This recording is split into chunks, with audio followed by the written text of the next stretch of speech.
오늘 하나님 말씀은 시편 54편입니다. 7절까지밖에 없기 때문에요. 저희가 함께 다 읽도록 하겠습니다. 한 절씩 교독해서.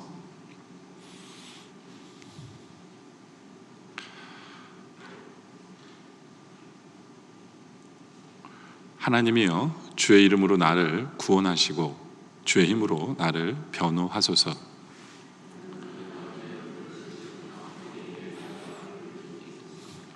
낯선 자들이 일어나 나를 치고 포악한 자들이 나의 생명을 수색하며 하나님을 자기 앞에 두지 아니하였음이니이다.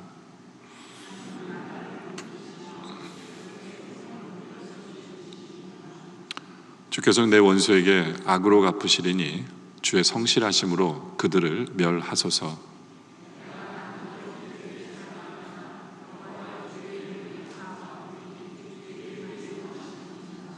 다 같이 읽습니다. 참으로 주께서는 모든 환난에서 나를 건지시고 내 원수가 보응받는 것을 내 눈이 똑똑히 보게 하셨나이다. 아멘. 우리가 1절을 뒤에 화면을 가보면요, 이 시를 쓰게 된 배경이 나옵니다. 그렇죠?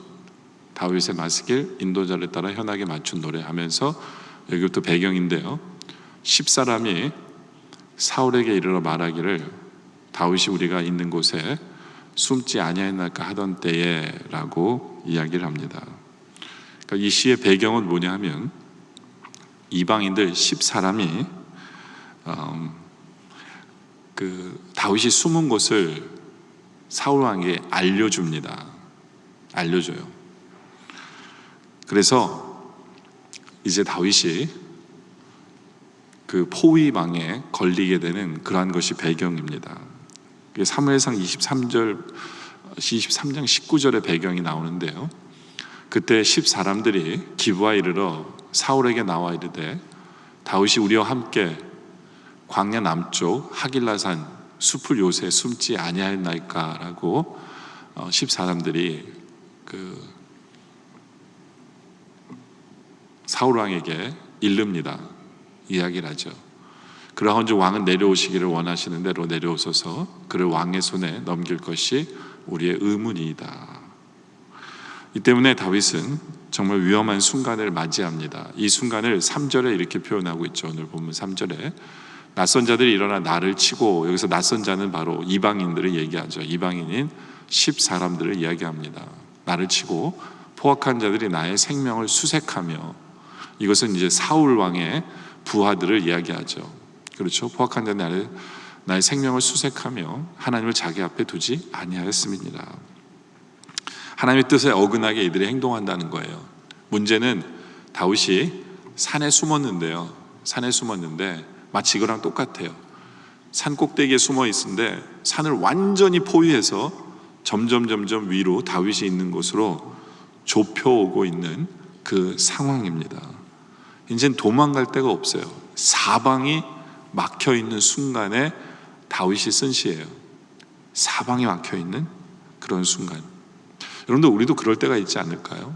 사방이 꽉 막히고 도무지 피할 것이 보이지 않는 그런 때, 이때 어떻게 해야 될까요? 답은 기도밖에 없어요. 다윗은 하나님께 기도하고 있습니다.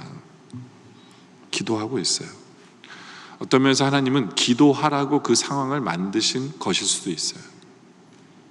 다윗은 하나님 앞에 기도합니다. 그리고 하나님께서는 다윗의 기도를 들어주시죠. 그렇죠? 어떻게 들어주십니까? 이제 다윗을 향해서 점점 포위망이 좁혀올 때 다윗도 이제는 잡혔구나, 이제는 도망갈 수가 없구나, 이제는 잡혔구나 라고 생각을 하게 됐어요. 근데 갑자기 블레셋이 이스라엘을 치러 옵니다.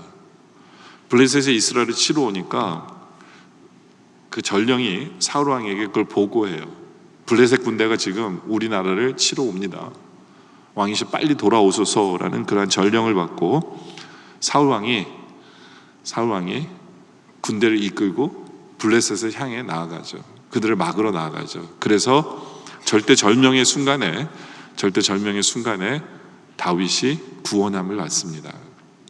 그 다윗의 기도를 통해 하나님께서 응답하신 거죠. 그래서 우리는 이 다윗의 기도를 통해 좀 배우기를 원합니다. 오늘 설교 제목이 사방이 막힐 때의 기도의 모습을 우리가 좀 보려고 합니다. 우리가 사방이 막혀 있습니까? 그렇다면 우리는 어떻게 기도해야 될까요? 첫째로는 주의 이름으로 기도해야 합니다. 주의 이름으로 기도해야 돼요. 오늘 말씀 1절에 보니까 하나님이여 주의 이름으로 나를 구원하시고 이렇게 얘기합니다. 주님의 이름으로 기도하고 있는 것을 보게 돼요. 그러면서 2절에 하나님이 내 기도를 들으시며 라고 얘기하죠. 주의 이름으로 하나님 앞에 기도합니다. 6절에도 내가 낙헌제로 내 기도를 들으시며 내 입의 말에 귀를 6절입니다. 6절에도 보면 내가 낙헌제로 주께 제사하리라 여호와여 주의 이름에 감사하오니 그렇죠. 다윗은 시편 기자는 이 이름에 대해서 하나님의 이름에 대해서 굉장히 중요시 여깁니다. 여러분들 우리는 그냥 하나님 하면 우리는 단순히 하나님을 부르는 거라고 생각할지 모르지만 어떤 면에 있어서는 기도에서 제일 중요한 부분이 이 부분이기도 해요. 우리가 하나님의 이름을 부를 때 그 안에 능력이 있어요. 그 이름 자체에 능력이 있으세요. 능력이. 그래서 야곱은 악복강에서 자기를 씨름에서 이긴 자의 이름을 알기를 원하죠. 그래서 창세기 32장 29절에 야곱이 청하이르되 당신의 이름을 알려주소서 하나님께 얘기하잖아요. 그 사람이 어찌하여 내 이름을 묻느냐라고 얘기하는데, 왜냐하면 그 하나님의 이름을 알 때 그 이름을 붙잡겠다는 거예요. 왜냐하면 그 이름대로 하나님이 이루시는 걸 믿기 때문에. 출애굽기 3장 13절에도 모세가 또 하나님 앞에 이름을 묻죠. 하나님의 이름을. 모세가 하나님께 아뢰되 내가 이스라엘 자손에게 가서 이르기를 너희의 조상이 하나님이 나를 너에게 보내셨다 하면 그들이 내게 묻기를 그의 이름이 무엇이냐 하리니 내가 무엇이라고 그들에게 말하리까 했을 때 하나님의 이름을 알려주시죠. 하나님 모세에게 이르시되 나는 스스로 있는 자니라. 스스로 있는 자다. 이게 이제 여호와라는 뜻이거든요. 나는 여호와다. 스스로 있는 자다. 이게 무슨 얘기냐면 온 인류에 한 분밖에 없는 유일하신 하나님이란 뜻이에요. 유일하신 하나님. 왜 이름이 모세에게 중요하냐, 이스라엘 백성에게 이 이름이 중요하냐. 하나님 여러 가지 이름이 있는데 왜 이 이름을 하나님께서 알려주시느냐 하면요, 애굽에는 수많은 신들이 있어요. 수많은 신들이 있어요. 근데 그거 다 가짜란 얘기예요. 신은 스스로 있는 자만이 하나님이세요. 신이 될 자격이 있는 거예요. 그렇죠? 오직 예배드릴 분, 믿고 의지할 분, 능력 되시는 분은 한 분 하나님밖에 없다라는 그 이름을 선포하는 거죠. 그래서 하나님께서는 그런 분이심을 이스라엘에게 나타내세요. 이름처럼. 여러분, 이름을 안다는 것은요, 그분을 아는 것으로 끝나는 것이 아니라 그분과 관계를 맺고요, 그것에 대해서 소망합니다. 그리고 그분의 이름의 능력을 우리가 소유하게 되는 거예요. 소유하게 돼요. 우리 하나님은 너무나 크신 분이기 때문에 이 땅에 거하실 수가 없어요. 제 말이 아니라 솔로몬의 얘기예요. 솔로몬이 하나님은 너무나 크신 분이기 때문에 하나님 이 땅에 거하실 수가 없다. 열왕기상 8장 27절에 솔로몬이 그런 얘기를 해요. 하나님이 참으로 땅에 거하시리까 거하시지 않는다는 얘기예요. 하늘과 하늘이라도 주를 용납하지 못하겠거늘 하물며 내가 건축한 이 성전이니까. 하나님이 너무나 크신 분이기 때문에 이 땅에 거하실 수가 없다는 거예요. 근데 하물며 조그맣게 성전 지어놨는데 하나님 여기에 거하실 거라고 내가 생각하는 것은 내 무리죠, 하나님. 이렇게 솔로몬이 얘기하는 거예요, 하나님께. 그러면서 그러나 내 하나님 여호와여 주의 종의 기도와 간구를 돌아보시며 이 종이 오늘 주 앞에 부르짖는과 비는 기도를 들어주세요. 하나님, 내가 지금 기도하는 이 기도를 들어주세요 하면서 솔로몬의 기도의 내용이 뭐냐면 주께서 전에 말씀하시기를 내 이름이 거기 있으리라 하신 곳, 그렇죠? 하나님은 너무나 크시기 때문에 이 성전에 다 계시지 못할지라도 하나님의 이름이 이곳에 있게 해주세요. 이렇게 얘기한 거예요. 하나님의 이름이 거기 있으라고 하신 이 성전을 향해 주의 눈이 주야로 보시오며 주의 종이 이곳을 향해 비는 기도를 들으소서. 그렇죠? 하나님의 이름만 있어도 된다는 거예요. 하나님의 이름만 있어도 하나님은 우리의 모든 기도를 들어 응답하시는 능력이 하나님이다. 그러니까 이 하나님의 이름이 얼마나 중요한지 몰라요. 그러면서 이제 신약에 와서는 이제 예수님의 이름이죠. 그렇죠? 예수님의 이름으로 이렇게 바뀌면서 사도행전 3장 6절에 보니까 베드로가 이르되 은과 금은 내게 없거니와 내게 있는 것을 내게 주노니 나사렛 예수 그리스도의 이름으로 일어나 걸으라. 그렇죠? 예수 그리스도의 이름으로. 예수님의 이름 자체에 능력이 있는 거야. 그 능력 앞에 안진뱅이가 일어서고 걷고 뛰고 하나님을 찬미하게 만들죠. 요한복음 14장 14절에 보면 예수님이 이런 얘기하세요. 내 이름으로 무엇이든지 내게 구하면 내게 행하라. 주님의 이름의 능력이 있어요. 주님의 이름으로 구하면 돼요. 이름은. 그리고 마가복음 16장 17절에 보니까 믿는 자들에게 이런 표적이 따르느니 곧 그들이 내 이름으로 귀신을 쫓아내며 내 이름으로 새 방언을 말하고 내 이름으로 뱀을 집어올리며 무슨 독을 마실지라도 해를 받지 아니하고 내 이름으로 병든 사람에게 손을 얹은즉 나으리라. 이 뒤에 모든 것이 해당되는 거예요. 내 이름으로. 주님의 이름을 소유한 자들이 우리예요. 그리고 우리 주님께서는 이름대로 이루세요. 그렇기 때문에 여러분들 우리가 하나님 앞에 기도할 때 그냥 우리는 아무 생각 없이 습관적으로 전능하신 하나님 이렇게 기도할지 모르지만 우리 하나님은 하나님의 이름이 전능하신 엘샤다이라는 거거든요. 하나님의 이름이 전능하신 하나님이기 때문에 전능하심을 나타낼 수 없다라고 하나님 생각하시는 거예요. 우리의 기도에 벌써 이렇게 딱 하나님은 그래 내가 전능자야 라고 얘기하시는 거예요. 우리 하나님은요 하나님의 이름을 너무나 중요시 여기세요. 우리는 아무 생각 없이 할지 모르지만요 하나님께서는 우리들의 그 하나님을 외치는 하나님의 이름을 얘기하는 그 부분부터 하나님은 하나님이심을 나타내려고 해요. 왜요? 하나님은 하나님의 영광을 하나님의 이름에는 하나님의 영광이 있기 때문에 하나님의 영광을 하나님의 이름을 이름이 땅에 떨어뜨리는 걸 견디지 못하세요. 그렇게 할 수가 없으신 분이에요. 그래서 출애굽기 7장에도 보면 하나님이 우리에게 이런 명령하셔요. 너는 내 하나님 여호와 이름을 망령되이 부르지 말라는 거잖아요. 왜냐하면 하나님은 우리가 하나님의 이름을 부를 때 하나님은 굉장히 시리어스하세요. 신실하시기 때문에 그 이름대로 이루셔야 되는 분이 하나님이기 때문에 우리는 아무 생각 없이 망령되이 하나님의 이름을 불러서는 안 되는 이유가 거기 있는 거예요.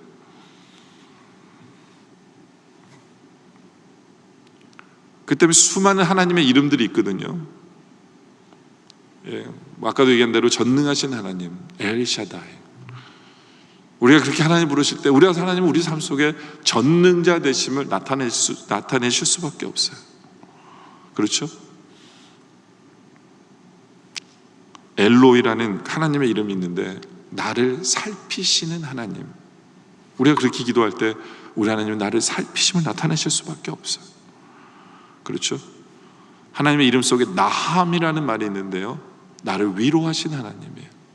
나함, 나를 위로해 주신 하나님. 우리가 기도를 이렇게 할 때 우리 하나님은 그 이름대로 이루실 수밖에 없는 하나님. 그렇죠? 엘칸나라는 것은요 나를 사랑하시는 하나님. 그렇죠? 사랑의 하나님. 그래서 우리 하나님은 벌써 우리 삶 속에 우리의 기도를 응답하실 준비가 되셔서 내가 너를 사랑해 사랑하심을 나타내실 수밖에 없는 거예요. 그렇죠? 우리가 잘하는 대로 여호와 이레 하나님. 이 하나님의 이름이거든요. 저호바 자이레. 그럼 하나님은 우리를 위해서 준비해 주시는 하나님이심을 나타낼 수밖에 없는 거예요. 그렇죠? 여호와의 삼마, 어디에나 항상 계신 하나님, 바로 내 옆에도 계시고, 그러니까 하나님의 임재를 나타내기를, 우리 삶 속에 하나님의 임재를 체험하기 원하세요. 그럼 여호와의 삼마 라고 기도할 때 하나님은 그 이름대로 우리의 삶 속에 나타내시는 분이에요. 첸이라고 하나님의 이름이 있는데 그건 뭐냐면 우리 삶 속에 은혜를 베푸신 하나님이라는 하나님의 이름도 있어요. 여호와 샬롬은 우리에게 평화를 주신 하나님의 이름이고, 여호와 라파는 우리의 치료해 주시는 하나님. 그래서 우리가 기도할 때 나를 치료해 주시는 하나님 아버지 했을 때 하나님 이름을 부르는 거예요. 그럼 우리 하나님께서는 우리를 고쳐주실 수밖에 없어요. 여호와 출이라는 것은 나의 반석이신 하나님, 아도나이는 나의 주인 되신 하나님. 여러분들, 우리가 아무 생각 없이 기도하지 마시기 바랍니다. 하나님의 이름을 부를 때 정말 우리의 마음과 생각이 그게 가장 중요한 기도의 시작이에요. 여호와의 이름. 여러분들이 너무너무 사방이 막혀서 어떻게 기도해야 될지 모를 때, 그때 한마디라도 외마디라도 우리 하나님께서는 그 기도 전체가 다 되는 거예요. 전능하신 하나님 아버지, 아니면 나의 반석 되신 하나님 아버지, 그 한마디가 우리 하나님은 능력이심을 나타내실 수밖에 없고 말씀대로 이름대로 행하실 수밖에 없으세요. 두 번째로 우리 하나님은 나를 도우시는 하나님을 믿고 기도해야 돼요. 4절에 보니까 하나님은 나를 돕는 이시며 라고 얘기합니다. 하나님 나를 돕는 이시며. 우리 하나님 나를 도우시는 하나님. 시편 121편 1절에도 이런 말씀 있죠. 내가 산을 향하여 눈을 들리라. 나의 도움이 어디서 올까? 나의 도움은 천지를 지으신 여호와께로다. 우리 하나님 나를 도우시는 하나님이에요. 이사야서 41장 10절에도 우리 하나님 이렇게 말씀하시죠. 두려워하지 말라, 내가 너와 함께함이라. 놀라지 말라, 나는 내 하나님이 됨이라. 내가 너를 굳세게 하리라. 참으로 너를 도와주리라. 참으로 내가 너를 도와주리라. 그렇죠? 나를 도우신 하나님. 그 하나님께서 아담의 그 갈비뼈에서 여자를 만드시고 하나님께서 그렇게 얘기하잖아요. 여자에게 돕는 배필이 되라고. 그렇죠? 거기서 돕는이라는 이 뜻이 바로 이 나를 도우신 하나님의 똑같은 단어예요. 그러니까 우리 하나님께서는요, 내 옆에 늘 도움을 경험하게 함으로 인해서 하나님이 나를 도우심을 체험케 하기를 원하시는 거예요. 그러니까 우리 하나님이 우리에게 원하시는 게 뭐냐면 우리를 돕고 싶어 하시는 분이라는 거예요. 그리고 우리로 늘 그것을 체험하라고 내 바로 옆에 돕는 배필을 허락하신 거예요. 하나님은요, 우리의 부족함을 책망하지 않으세요. 오히려 하나님은 우리의 부족함을 완성시키시는 분이고 우리를 도와주고 싶으셔서 오히려 우리를 부족하게 만드시는 분이시기도 해요. 신약에 와서는 성령님께서 우리를 도우시는 분이잖아요. 보혜사라는 게 뭐예요? 보혜사는 변호사라는 뜻이기도 하지만 또 돕는 자라는 의미가 있어요.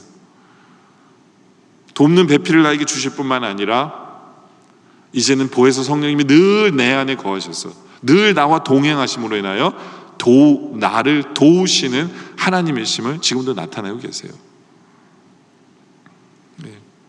근데 바로 이 하나님의 도우심을 체험하는 통로가 뭔지 아세요? 하나님 우리를 위해서 도우실 준비가 됐는데 그 도우심의 물꼬를 트는 게 뭐냐면 바로 기도예요. 바로 기도입니다. 하나님의 능력이 임하는 통로가 바로 기도라는 거예요. 기도. 수원지에 많은 물이 고여 있는데요. 그렇죠? 이것이 내 집에서 콸콸 쏟아지려면 이 수도라는 통로가 열려야만 내 집에 콸콸 쏟아지는 거죠. 그렇죠? 아무리 저수지에 많이 고였으면 뭐합니까? 그렇죠? 마찬가지예요. 그 하나님의 놀라운 능력, 나를 도우신 하나님, 그것이 체험되어지기 위해서는 우리는 기도를 해야 돼요. 기도를 해야 돼요. 다윗은 그것을 알고 있었어요. 하나님께 기도하니까 다윗은 이렇게 고백하는 거죠. 나를 도우시는 하나님이심을 간증하는 거죠. 나를 도우시는 하나님.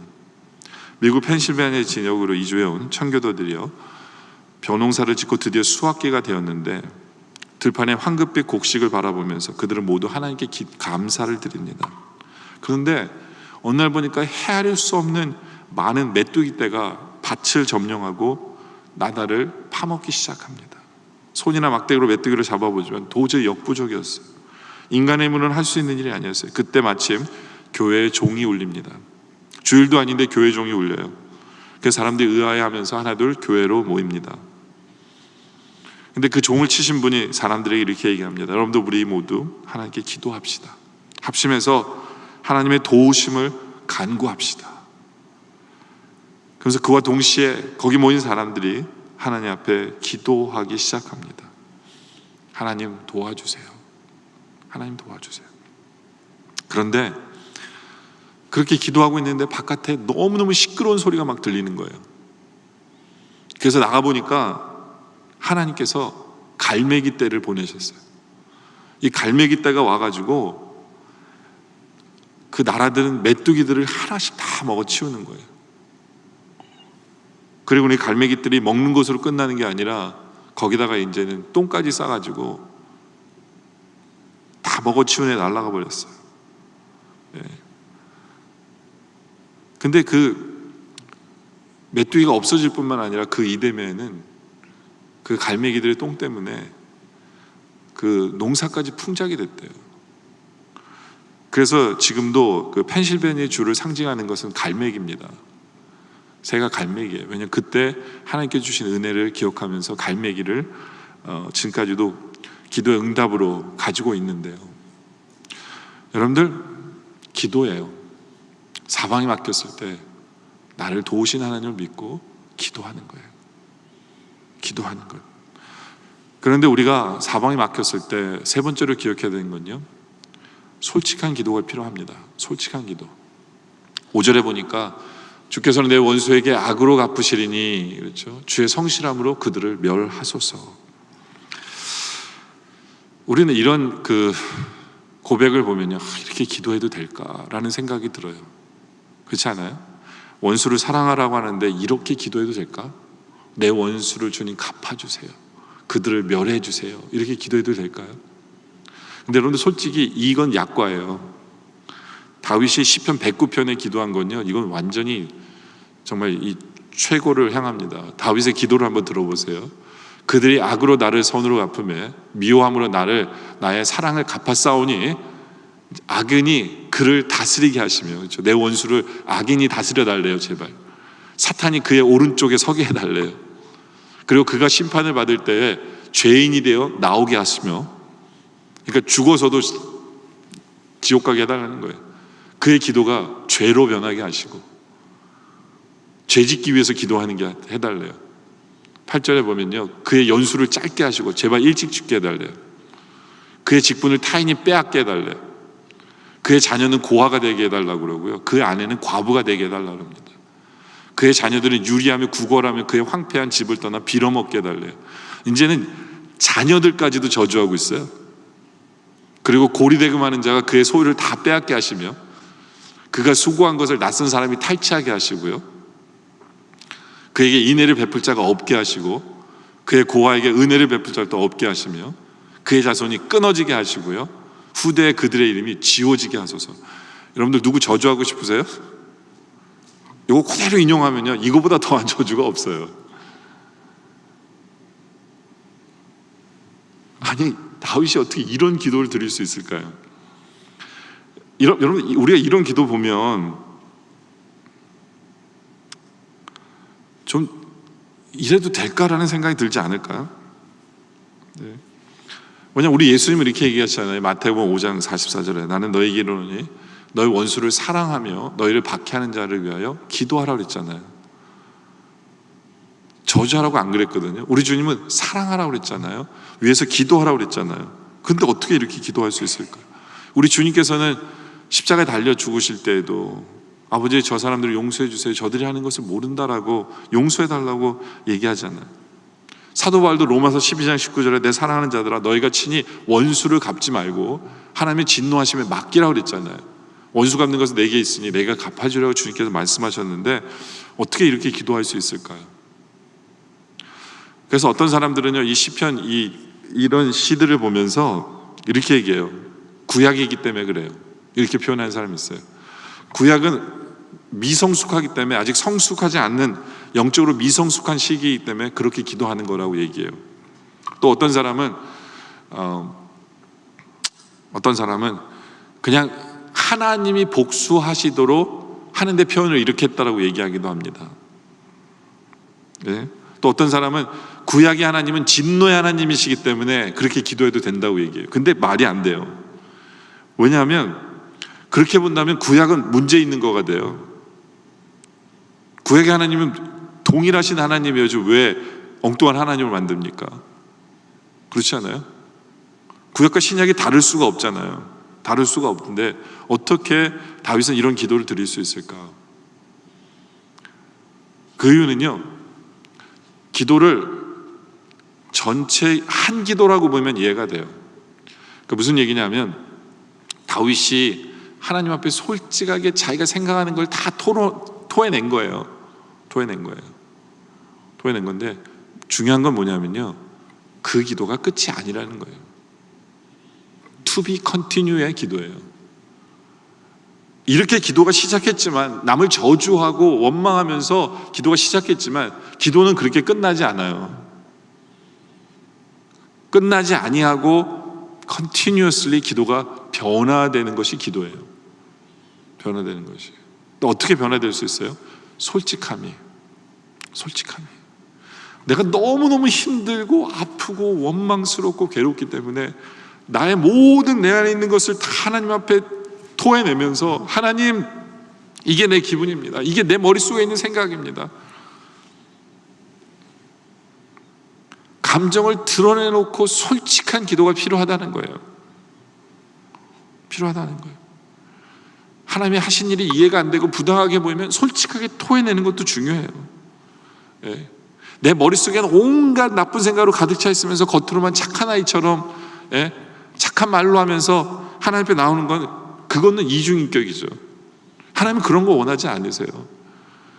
하나님은 우리의 속끝까지도 다 보고 계시기 때문에 우리가 솔직하기를 원하시는 것이 또한 우리 하나님의 모습이에요. 근데 중요한 것은 나의 아버지 되시는 하나님 앞에 나의 속마음을 다 토해낼 때, 내가 얼마나 힘들고 내가 얼마나 괴롭고 내가 얼마나 억울한지를 주님 앞에 토해낼 때 우리 하나님께서는 그 마음을 어루만지시는 분이에요. 우리 하나님께서는 그 마음을 바꾸신 하나님이에요. 그 기도가 그것으로 끝나게 하신 하나님이 아니라 그 기도를 변화시키신 하나님이에요. 그렇기 때문에 우리가 너무너무 힘들면 입을 다물 것이 아니라, 그런 척할 것이 아니라, 착한 척할 것이 아니라 솔직하게 하나님 앞에 토해내는 거예요. 그럴 때 나의 하나님이 나의 기도를 들어 응답해 주심을 보면서 하나님이 하시는 일을 이해가 돼요. 아까 내 원수를 갚아달라고 얘기했잖아요. 그렇죠? 다윗이 5절에 그랬죠. 아까 봤죠? 그런데 7절에 가니까 다윗이 이런 고백을 해요. 참으로 주께서는 모든 환난에서 나를 건지시고 내 원수가 보응받는 것을 내 눈이 똑똑히 보게 하셨다. 도대체 사울왕이 어떻게 하나님께서 원수 갚은 걸 보여주셨을까요? 이 타이밍이 되게 중요해요, 여러분들.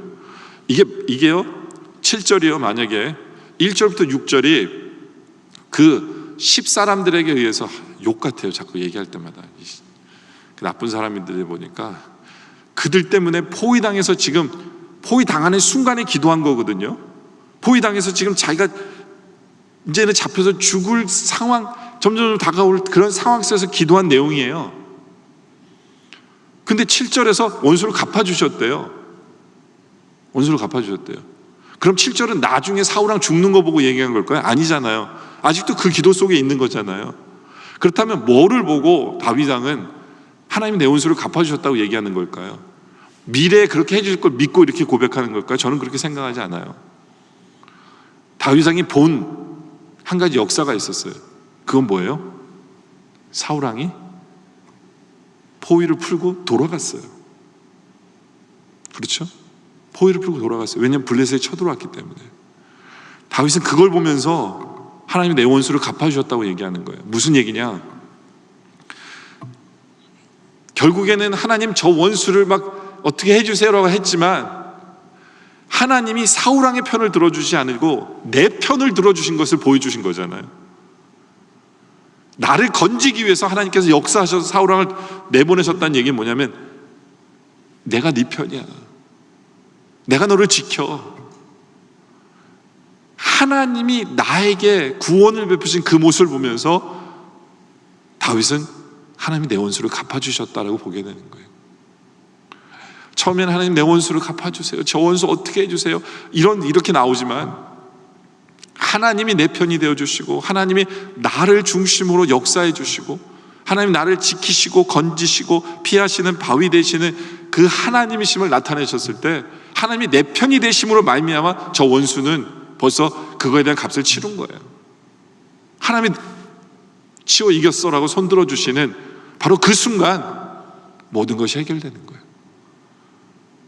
이것이 다윗의 고백이에요. 우리도 마찬가지예요. 여러분들, 우리가 하나님 앞에 얼마나 괴로운지 토로하고 울부짖고 원망하고 다 했을지 모르지만, 내가 원하는 대로 안 하더라도 하나님이 내 편이심을 드러낼 때 우리의 원수를 갚아주신 거라고 우리는 여기게 되는 거죠. 이것이 다윗의 고백이에요. 고백이죠. 그러니까 여러분들, 이제 말씀에 결론을 내리죠. 사방에 맡겼습니까? 기도가 잘 나오지 않으세요? 어떻게 기도해야 될지 모르세요? 그러면 진심으로 하나님의 이름을 부르세요. 전능하신 하나님 아버지, 그 이름으로 벌써 다 됐어요. 내가 해결할 수 없는 문제를 하나님은 해결하신다는 거예요. 그렇죠? 나의 반석 되신 하나님 아버지, 나를 지켜주신다는 거예요. 지켜주시면 이미 시작된 거예요. 여호와 이레의 하나님 아버지, 이미 나를 위해서 준비하고 계신다는 거죠. 우리가 하나님 앞에 기도할 때 아무 생각 없이 기도하는 거냐 하시나, 하나님의 이름 속에 능력이 있음을 생각하며 하나님의 이름으로 기도하는 우리들이길 원해요. 그리고 나를 도와주신 하나님이심을 믿고 그 믿음으로 하나님께 나와 기도하는 우리들, 그리고 나의 심정을 솔직하게 그냥 토해내세요. 하나님 앞에 쏟아 부어주세요.